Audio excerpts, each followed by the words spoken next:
আসুন এবার carboxylic acid নিয়ে দু একটা জিনিস শেখা যাক। কার্বক্সিলিক অ্যাসিড, কার্বক্সিলিক অ্যাসিড, এদের সাধারণ রূপটাতেও কার্বনিল গ্রুপ থাকে, যেরকমটা আমরা অ্যালডাহাইড আর কিটোনের ক্ষেত্রে দেখেছিলাম। আর এটা একটা বড় কার্বন চেনের অংশ হবে, কিন্তু এখানে অ্যালডাহাইডের মতো হাইড্রোজেন বা কিটোনের মতো আরেকটা কার্বন চেন না থেকে এবার এখানে একটা OH গ্রুপ থাকবে, ঠিক এরকম। আপনি হয়তো বলছেন যে কেন এটাকে অ্যাসিড বলা হয়। এটাকে অবশ্যই অ্যাসিড বলা হয় কারণ এটা তো আসলে অ্যাসিডই, আর আপনি সঠিক। আর যে কারণে এটা একটা অ্যাসিড, আর যে কারণে এটা OH গ্রুপযুক্ত কোনো কিছুর চেয়ে বেশি অ্যাসিডিক, যে কারণে এটা বেশি অ্যাসিডিক, এটা আসলে অ্যালকোহলের চেয়ে বেশি অ্যাসিডিক, এটা অ্যালকোহলের চেয়েও বেশি অ্যাসিডিক। এর কারণ হলো এখান থেকে এই হাইড্রোজেন বেরিয়ে যেতে পারে। মনে রাখবেন, আপনি কোনো ধরনের অ্যাসিডের কথা চিন্তা করুন, লুইস মতবাদ অনুযায়ী অ্যাসিড হলো ইলেকট্রন গ্রহীতা। এখানে এই অক্সিজেন এই হাইড্রোজেনের ইলেকট্রন নিয়ে নিতে পারে, অথবা আপনি যদি আরহেনিয়াসের মতবাদ চিন্তা করেন তবে এটা হলো প্রোটন দাতা। এই OH গ্রুপটা একটা প্রোটন দিতে পারে, এটা এই হাইড্রোজেনের ইলেকট্রনটা নিয়ে প্রোটনটা ছেড়ে দেবে। যেভাবেই হোক, এটা যে কারণে অ্যালকোহলের চেয়ে বেশি অ্যাসিডিক তা হলো এটা যখন তার প্রোটনটা ছেড়ে দেয় তখন এটা রেজোনেন্সের মাধ্যমে সুস্থিত হয়। এর অর্থ কী সেটা দেখানো যাক। সেটা করার জন্য অক্সিজেন আর হাইড্রোজেনের মধ্যকার বন্ধনটা দেখানো যাক। তাহলে এখানে অক্সিজেন আর হাইড্রোজেনের মধ্যে বন্ধন, অক্সিজেনের পিঙ্ক ইলেকট্রনটা আছে, আর হাইড্রোজেনের এখানকার এই বেগুনি বা ম্যাজেন্টা ইলেকট্রনটা আছে। এটা একটা পানির দ্রবণে আছে, তাহলে এখানে কিছু পানি আছে, এখানে কিছু H2O আছে, এখানে কিছু পানি আছে। এখানকার এই অক্সিজেনটা প্রচণ্ডভাবে এই ম্যাজেন্টা ইলেকট্রনটা নিয়ে নিতে চায়, এটা এই ম্যাজেন্টা ইলেকট্রনটা নিয়ে নিতে চায়। এটা যখন এই ম্যাজেন্টা ইলেকট্রনটা নিয়ে নেয় তখন এটা হাইড্রোজেন প্রোটনটা পানির অণুকে দান করে। তাহলে পানির অণুটা তার একটা ইলেকট্রন এই হাইড্রোজেন প্রোটনকে দান করে এবং এটা পজিটিভ হয়ে যায়। এটা ঘটার পর পরবর্তী ধাপটা এরকম হয়, আগে যেটা কার্বক্সিলিক অ্যাসিড ছিল সেটা এবার কার্বক্সিলেট আয়নে পরিণত হয়। তাহলে এখন এটা এরকম দেখাবে, এতে কার্বক্সিল গ্রুপটা আছে। এখন এই অক্সিজেনটা এইমাত্র একটা অতিরিক্ত ইলেকট্রন পেয়েছে, এইমাত্র একটা অতিরিক্ত ইলেকট্রন নিয়ে নিয়েছে। আমি যদি আঁকি তবে এর এটা আছে, এটা আঁকা যাক। এটা হলো অক্সিজেন। শুরুতে অক্সিজেনের দুই জোড়া নিঃসঙ্গ ইলেকট্রন ছিল, আমি সেই নিঃসঙ্গ জোড় দুইটা আগে আঁকতে চাই। তাহলে শুরুতে এর এই দুইটা নিঃসঙ্গ ইলেকট্রন জোড় ছিল, আর শুরু থেকে এর এই পিঙ্ক ইলেকট্রনটা ছিল। এবার সে এই ম্যাজেন্টা ইলেকট্রনটাও নিয়ে নিল, তাই এর এবার একটা অতিরিক্ত যোজ্যত ইলেকট্রন হলো। এখানে সেগুলো আঁকা যাক। আমরা গুনে ফেলি 1 2 3 4 5 6, 6টা ইলেকট্রন থাকে নিরপেক্ষ অক্সিজেনের, কিন্তু এবার এটা আরেকটা পাওয়াতে এর 7টা ইলেকট্রন আছে।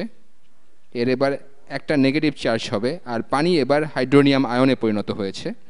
তাহলে এখানে পানি আছে, এবার পানিতে প্রোটন বা হাইড্রোনিয়ামের ঘনমাত্রা বেড়ে গেছে।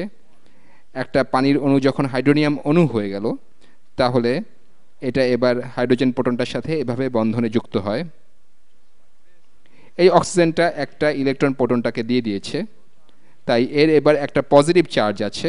আর এখানে এটা হলো একটা carboxylate anion, carboxylate carboxylate anion, carboxylate anion.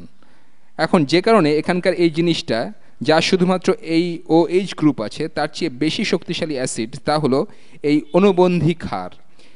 এই কার্বক্সিলেট আয়ন প্রকৃতপক্ষে রেজোনেন্সের কারণে সুস্থিত হয়, এটা একটা অ্যালকোহলের অনুবন্ধী ক্ষারের চেয়ে বেশি শক্তিশালী।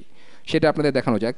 এই জিনিসটা এর নেগেটিভ চার্জ শেয়ার করতে পারে, এখানে এই ম্যাজেন্টা ইলেকট্রনটা এই কার্বনের কাছে যেতে পারে, তখন কার্বনের একটা অতিরিক্ত ইলেকট্রন হবে, তাই সে সেই ইলেকট্রনটা এই উপরের অক্সিজেনকে দিতে পারবে, একটা ইলেকট্রন উপরের অক্সিজেনটাকে দিতে পারবে। তাই এটা এখানকার এই রেজোনেন্স কাঠামোটার মাধ্যমে সুস্থিত হবে। এটা তখন দেখতে এরকম হবে, এটা বেশ বড়, বেশ বড়। আর একটু নিচে আসা যাক, এটা এরকম দেখাতে পারে কার্বন, আর এটা এবার এই নীল ইলেকট্রনটা নিয়ে নিচ্ছে, এর একটা বন্ধন আর থাকবে না। শুরুতে এর দুইটা নিঃসঙ্গ জোড় ছিল, এখানে সেগুলো আঁকি। এবার এর আরেকটা নিঃসঙ্গ জোড় হলো, এর এই ইলেকট্রনটা আছে, আর এবার তার এখানকার এই নীল ইলেকট্রনটাও থাকবে।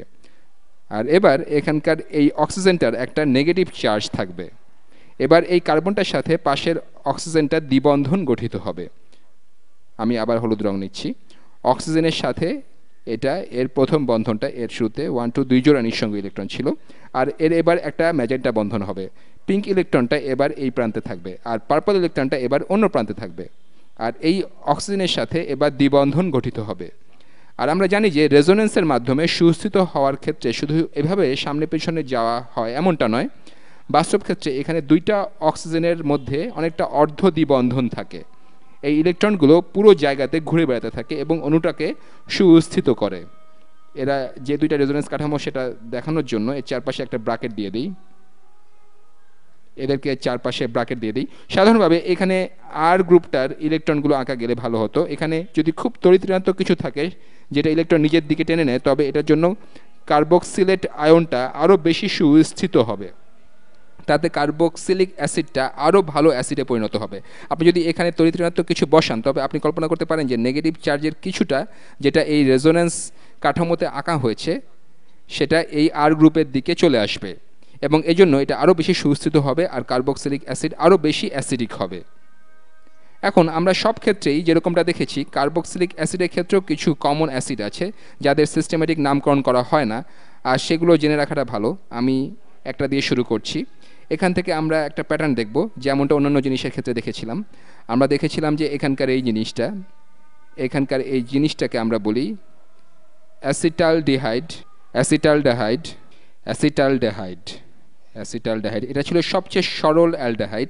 আমরা দেখেছিলাম যে আমাদের যদি এরকম কিছু থাকে, আমাদের যদি এরকম একটা কিটোন থাকে, তবে আমরা এটাকে বলেছিলাম অ্যাসিটোন। অ্যাসিটোন। তাহলে আপনারা হয়তো কল্পনা করতে পারছেন যে আমরা এখন কার্বক্সিলিক অ্যাসিডের নামকরণ করব। আমি ভিন্ন রং নিচ্ছি। আমরা এবার এখানকার এই অণুটার নামকরণ করব। এটা পরিষ্কারভাবেই একটা কার্বক্সিলিক অ্যাসিড, আর এর একটাই মিথাইল গ্রুপ আছে, ঠিক অ্যাসিটালডিহাইড বা অ্যাসিটোনের মতোই। এটার নাম হলো অ্যাসিটিক অ্যাসিড। Acetic acid. তাহলে অ্যাসিটালডিহাইড, অ্যাসিটোন বা অ্যাসিটিক অ্যাসিড নামগুলো মনে রাখা খুবই সহজ, কারণ সবগুলোতেই অ্যাসিড অংশটা আছে। সবগুলোর ক্ষেত্রেই একটা প্রেফিক্সের মতো আছে, আর সব ক্ষেত্রেই অণুর এই অংশটা একই রকম। এদের পার্থক্য হলো এই হাইড্রোজেন, এখানে এই মিথাইল গ্রুপ অথবা এই OH গ্রুপ, যেগুলোর জন্য এগুলো অ্যাসিড বা কিটোন বা অ্যালডিহাইড হচ্ছে।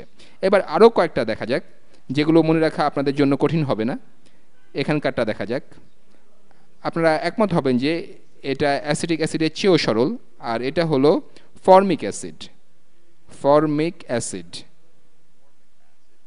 এবার আরেকটা দেখি, এটা নিয়ে আমি সম্প্রতি জেনারেল কেমিস্ট্রির একটা ভিডিও বানিয়েছি, সেখানে একটা টাইট্রেশনের উদাহরণে দেখানো হয়েছে, কিন্তু এটাতে দুইটা কার্বক্সিল গ্রুপ পরস্পরের সাথে যুক্ত আছে। এটা দেখতে এরকম হয়। এটাতে দুইটা কার্বক্সিল গ্রুপ পরস্পরের সাথে যুক্ত আছে, আপনারা দেখতে পাচ্ছেন। এখানটাতে একটা কার্বক্সিল গ্রুপ আর এখানটাতে আর একটা কার্বক্সিল গ্রুপ আছে।